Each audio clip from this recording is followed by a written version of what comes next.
donc ça c'est poche vomi si jamais vous n'allez pas bien. Oui. Faites ce que vous avez à faire. Vous prenez une tirette bleue, une tirette blanche, Oui. dans chaque main. Vous tirez et en fait il y a un gélifiant dedans. Donc ça devient comme du gel, donc ce qui évite que ça se balade partout.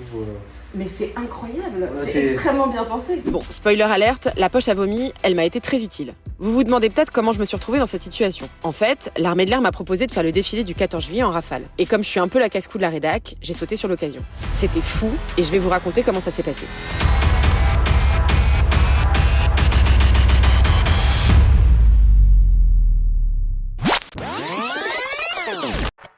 Évidemment, on monte pas dans un rafale comme ça, j'ai dû faire plein d'examens médicaux avant le jour J. J'ai pas eu l'autorisation de filmer, mais pour commencer, j'ai rencontré un ORL qui a vérifié l'état de mes oreilles et surtout que mes tympans étaient assez souples pour ne pas éclater avec les brusques changements d'altitude. On voit ensuite un ophtalmo qui vérifie l'état des yeux et en particulier les risques de décollement de la rétine. Le plus important, c'est ensuite de contrôler si on est compatible avec le fameux siège éjectable qu'on utilisera en cas d'évacuation. Je me suis fait mesurer sous toutes les coutures, une jambe trop longue et elle risque de rester dans l'avion sans nous. Le 13 juillet, j'arrive sur la base aérienne 120 Cazaux, près du bassin d'Arcachon. C'est ici que je vais rencontrer ma pilote et de là que je vais décoller pour un premier vol qui nous emmènera jusqu'à Évreux, d'où partiront tous les rafales du défilé le 14 juillet.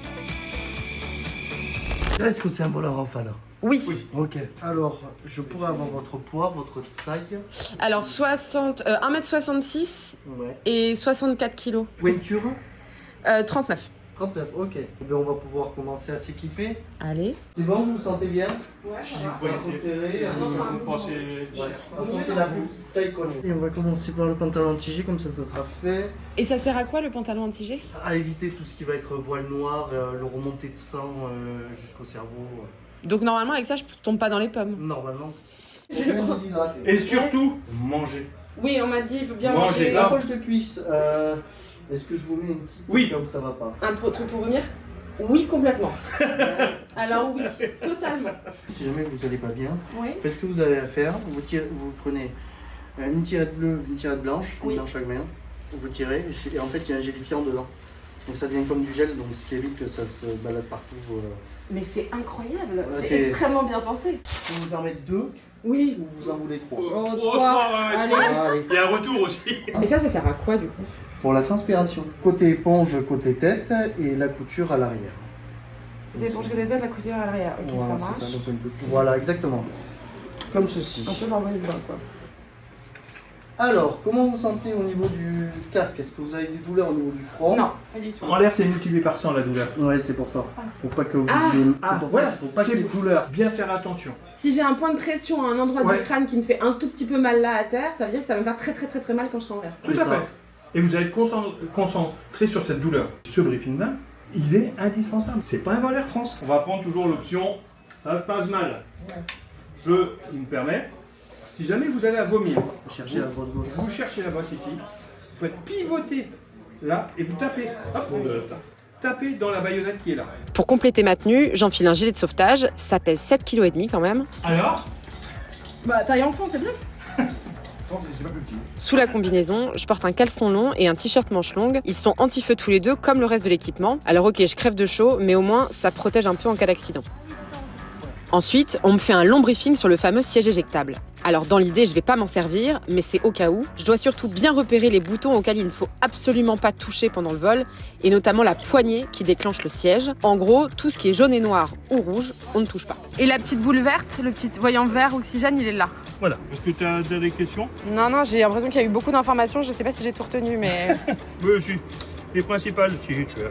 Bon bah ça y est, il va falloir y aller. Je rejoins ma pilote, le lieutenant-colonel Mathilde, que tout le monde appelle Chapi. Les surnoms, c'est une tradition chez les pilotes, tout le monde en a un.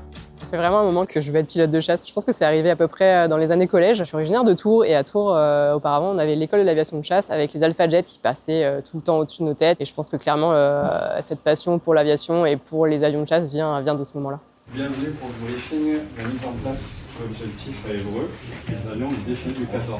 Qu'est-ce qui te donnait envie là-dedans? Je pense que c'est les avions en eux-mêmes déjà, le fait qu'on puisse aller vite, haut, bas, et je pense aussi les missions, le métier de militaire, servir mon pays, c'était quelque chose qui me tenait à cœur. Comment est-ce que ta famille, tes proches, ils ont accueilli cette idée d'être pilote de chasse? Alors au début, je pense que mes parents et grands-parents ont plus pris ça pour une passion que vraiment une envie d'en faire mon métier. Mais ils ont très vite compris que c'était une réelle détermination et finalement ils l'ont très bien accueilli. Ils sont très fiers, je pense, de ce que je fais aujourd'hui. Avec le bruit, ouais, dans l'ambiance directe quoi.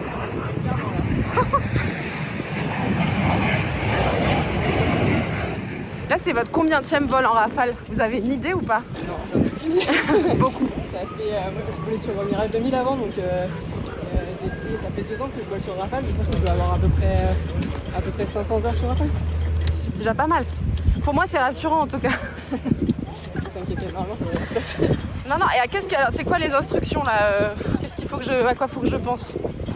Je pense que là, il va falloir que vous vous installiez correctement en place arrière, que vous soyez bien attaché, que ce soit confortable pour vous, parce que même si on fait qu'une heure de vol, que vous n'ayez pas quelque chose dans le dos qui vous gêne, etc., que ça soit vraiment confortable, que vous puissiez bien respirer et qu'on s'entende bien tous les deux à l'intérieur de l'avion. De base, dans l'armée, il y a plus d'hommes que de femmes, même si l'armée de l'air et l'espace est l'armée la plus féminisée avec presque 25% de personnel féminin. Mais quand on s'oriente vers des métiers comme le métier de pilote de chasse, il y a de moins en moins de femmes. Pour ma part, ça n'a jamais été un souci et j'ai jamais ressenti de problématique vis-à-vis de ça. Il y a une configuration un petit peu particulière parce que pour le 14 juillet, il va avoir donc 3 bidons de carburant sous l'avion. Et on va avoir aussi des maquettes de missiles, donc des maquettes des missiles Mika-IR sur les ailes, Mika-EM et Météor sous fuselage. Ça, c'est pour la démonstration pour le 14 juillet, pour montrer une configuration un peu d'attaque. Montrer nos capacités et puis montrer nos capacités à opérer, notamment en défense aérienne avec tous ces missiles. Allez,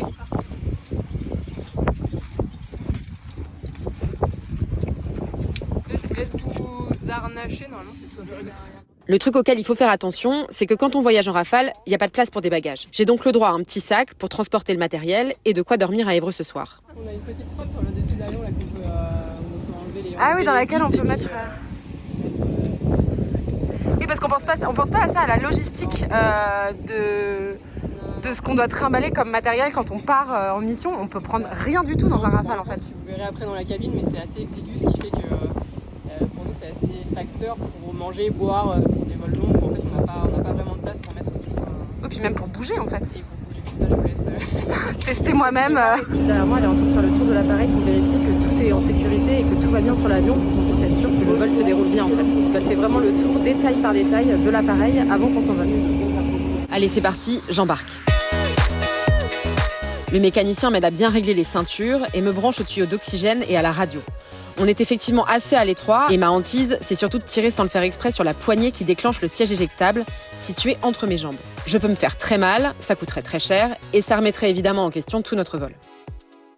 Qu'est-ce qu'il faut comme qualité pour être un bon pilote de chasse? Il faut pas mal de détermination, de passion. La formation, elle est longue et difficile. Après, il faut des capacités d'adaptation aussi. On fait des missions qui sont différentes chaque jour. Il faut savoir rebondir, il faut falloir s'adapter. Et je pense que c'est une des grandes qualités du pilote de chasse. J'avoue que quand on nous a donné le signal du départ et que Mathilde a fermé la verrière au-dessus de ma tête, j'ai eu une petite montée d'angoisse entre la sensation d'enfermement, le masque et la chaleur. Et puis elle a mis en route la clim, j'ai respiré un grand coup et j'ai arrêté de réfléchir.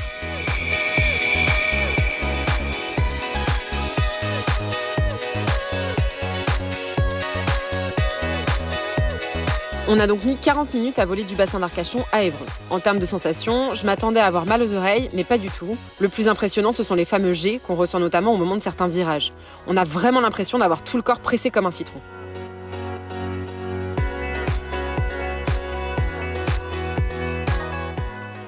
Les jets, c'est vraiment en relation avec le poids de notre corps. Plus on va prendre de jets et plus on va avoir l'impression d'être tassé dans notre siège et de peser X fois le poids de notre corps. Donc aujourd'hui, on n'a pas pris beaucoup de jets, hein, même si ça paraît finalement impressionnant entre guillemets parce qu'il y a le pantalon qui se gonfle, on se sent quand même un peu tassé. Mais on a dû prendre peut-être 3 ou 4 jets, ce qui représente 3 à 4 fois le poids de notre corps.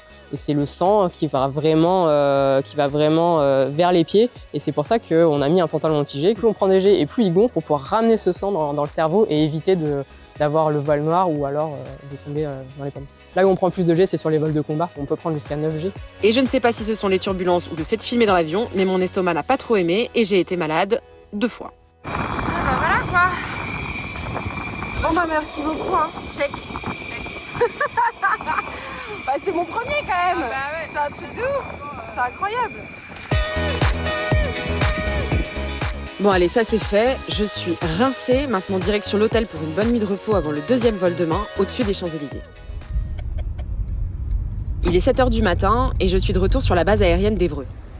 Cette année, des avions étrangers, notamment britanniques et allemands, encadrent les Rafales français pour le défilé aérien. Le briefing se fait donc en anglais. Je retrouve Mathilde, très concentrée. Elle pilotera le Rafale de tête, juste derrière la patrouille de France. Un honneur, mais aussi une responsabilité. C'est une fierté de pouvoir voler au-dessus des champs. C'est quelque chose qu'on fait très rarement. C'est un petit peu un cadeau que l'armée de l'air nous fait de pouvoir faire ce défilé. Moi, ça y est, je maîtrise, je me mets en place et j'attends le top départ. Mais évidemment, rien ne se passe jamais comme prévu. Ce qu'on ne voit pas sur les images, c'est que notre avion a eu un problème au démarrage et qu'on a dû changer d'appareil en catastrophe juste avant le décollage. Très pratique un jour de défilé où tout est minuté. J'ai donc découvert qu'il y a toujours un avion de secours en cas de problème sur ce type d'événement.